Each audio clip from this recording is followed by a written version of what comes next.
Yeah, yeah, mad. Yeah, but anyway, so the prophet goes to be hired, from the Lord. Yeah, I mean, me thing cut out.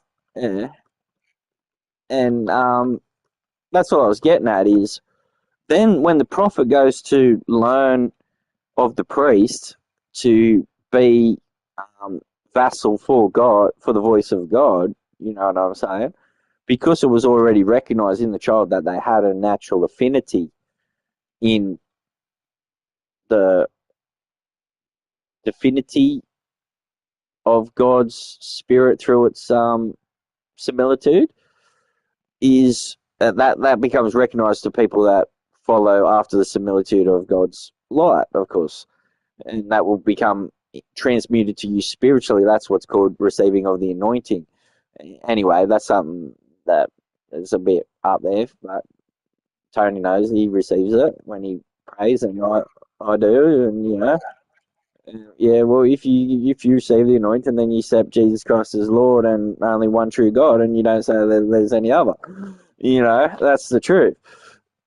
Receive it to its fullness. You may receive the babe drinking of the babe's milk, but what does that mean for your inheritance in heaven if you only received of that which was good enough for infants? When you go into the things of heaven, you must receive the things that are good enough for men.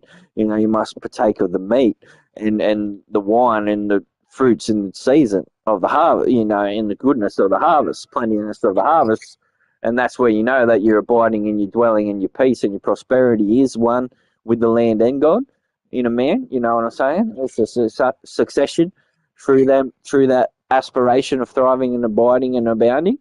It's in the abounding that men will fully find their peak, or the peak an aptitude of their lives. You see someone come to the height of their life, you see someone come to the low of their life.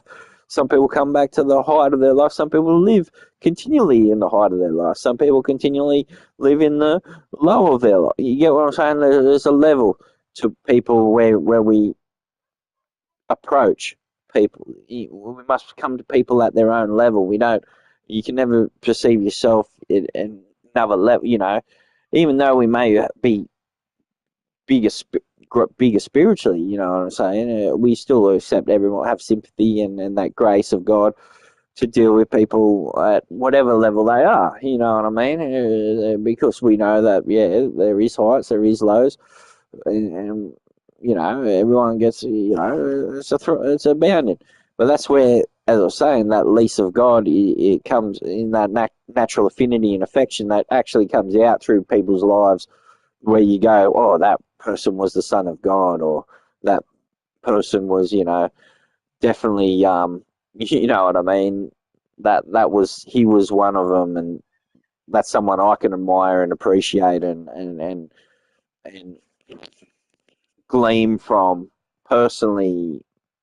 I will let them mentor me in a way, or I will let them counsel me, or I will let them bridge a certain acquiescence of the manifestation in the spirit of that as I said, the affinity and affections of um that were given, but as the prophet gives his life to the higher of God, and then he starts to lean, right, he doesn't want to hear what God has to tell him, because what God has to tell him is harsh and it will hurt the people that he loves. You see what I'm saying? But he has to do what God tells him, and he goes out and he doesn't tell the priest what God was telling him, and he says the priest picks up on it because he, of course, was in at a height of the affinity at one point. You know what I mean? So he catches of the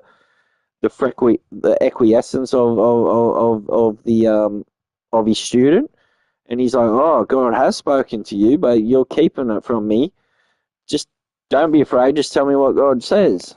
And he said, "No, no, no." But he goes back and he hears it, and he comes back and again, "No, you have heard something. It's time that you come forward."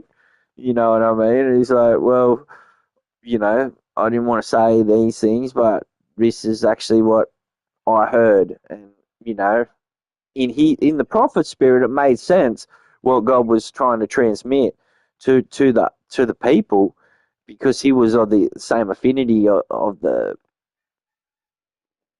understanding, the upholding of its glory, of the honor and its glory, maintaining that